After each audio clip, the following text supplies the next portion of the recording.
What's going on, guys? We're going to talk about the dashboard today. There's some interesting developments going on. You as a beginning driver, you always have to be aware of what your dashboard is saying. I routinely ask my students to name 3 to 5 gauges. So we're going to do a brief tutorial and talk about this. The gauge to the left is the tachometer. So if I tap the gas, you see it move up and down, right? This measures the revolutions per minute of the engine. So right now it's under 1,000, probably around 500. One of the most important gauges you see right now is the fuel gauge. This is telling us we are out of fuel and we need to get fuel immediately, because what is going on, the fuel pump is heating up because the gasoline is a liquid that cools the fuel pump. So in a moment, I'm going to cut it off.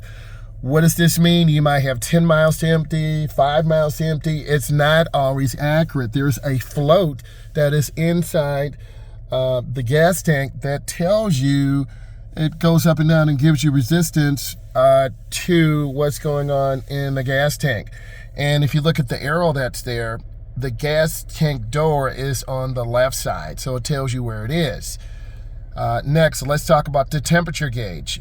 The car is operating in a normal temperature, and this helps you understand you want to maintain adequate coolant. If you don't, you're going to end up overheating the motor and blowing it up. Right now, we have the gear indicator. I'm going to put my foot on the brake. Let me go ahead and zoom out, put my foot on the brake, and I'm going to shift to reverse. See the backup camera light up. Then I'm going to go to neutral. The motor and transmission are disconnected. I'm going to go to drive. The backup camera will disappear.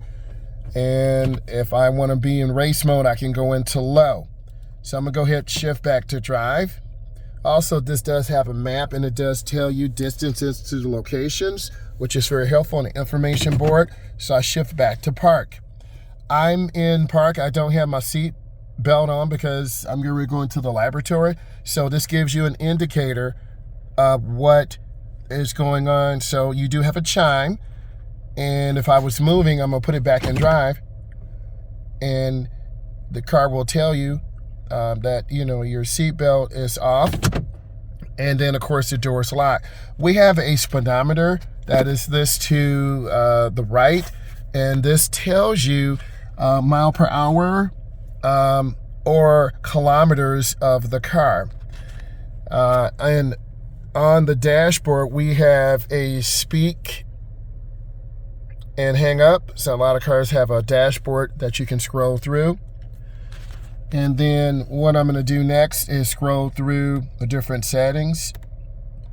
So I just want to talk, and this car also has to push to start. So I just want to give you some information. We'll get into this more depth. If this brought you value and you learned something today, give it a thumbs up. I'm a state certified instructor. I teach teens and adults. I do appreciate you. Bye.